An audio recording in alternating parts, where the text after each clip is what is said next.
Hello learners. Welcome back to our channel. Today, we are going to learn about how plants reproduce both naturally and with human help. So let's begin with the topic. Reproduction in plants. Vegetative reproduction. Plants reproduce asexually through their vegetative parts. Hence, the new plants formed are genetically identical to their parents. There are also few methods which would not occur naturally in the plants. Agriculture and horticulture exploit vegetative reproduction in order to multiply fresh stocks of plants. Artificial methods are used to propagate desired varieties according to human requirements. Plants don't always need seeds to grow new ones. Sometimes, they reproduce asexually, that means, without seeds, using parts like stem, leaf, or root. What happens here? The new plant grows from the parent plant and is exactly like it, like a copy. Why do farmers and gardeners use this method? Because it is quick, easy, and gives us many plants in less time, especially the ones we want more of. Artificial methods of vegetative propagation. Let's look at some important methods. The various methods are as follows. A. Cutting. The small piece of any vegetative part of a plant having one or more buds is used for propagation with.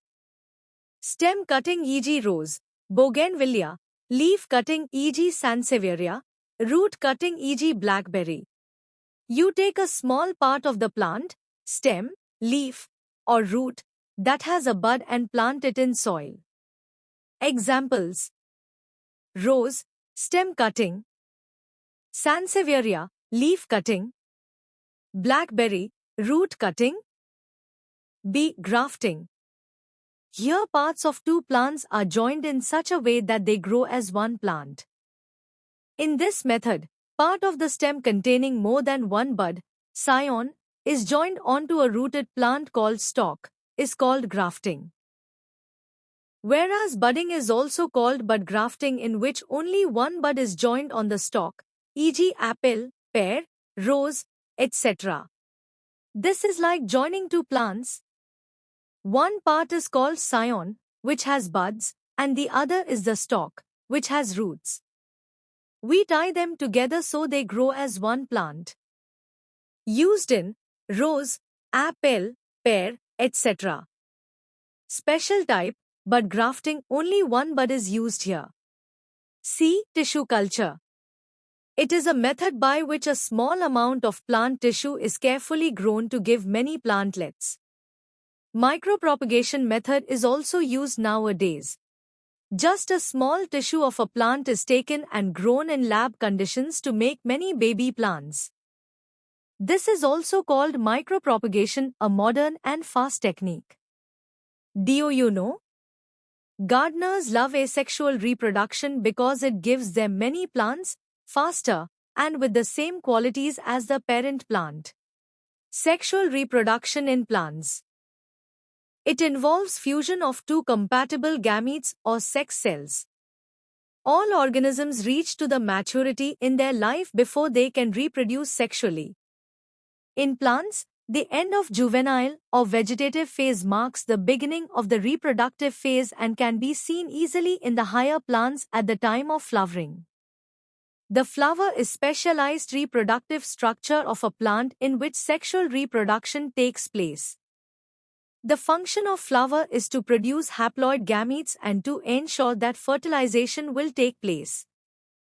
Typical flower consists of 4 different whorls with calyx, corolla, andrecium and gynoecium. Sexual reproduction involves two major events with meiosis and fusion of gametes to form diploid zygote and the production of genetically dissimilar offsprings. Variations are useful from the point of the survival and the evolution of species over the time. Sexual reproduction is characterized by fusion of the male and female gametes, fertilization, the formation of zygote and embryogenesis. Sequential events that occur in sexual reproduction are grouped into 3 distinct stages with: pre-fertilization, fertilization and the post-fertilization. Now let's look at how plants reproduce using flowers and seeds. This involves two gametes, one male and one female, that fuse together. This is called fertilization. In plants, this happens in the flower, which is the reproductive part. A flower has four main parts: एक calyx, दो corolla, तीन andrecium, male part, चार gynoecium, female part. Process of sexual reproduction includes formation of gametes, fusion of gametes, fertilization, formation of zygote, development into new plant. This creates genetic variation, which helps plants adapt and survive in different conditions. These processes are divided into three stages. एक pre-fertilization, दो fertilization, तीन post-fertilization. Activity time. Can you label the parts of a flower in the diagram below? Let's test your knowledge. Summary time. Vegetative reproduction, asexual, fast and identical plants. Sexual reproduction using flowers and seeds creates variety. That's it for today's lesson. If you like this video, don't forget to like, share, and subscribe for more fun science lessons. Keep learning and keep growing. Bye-bye.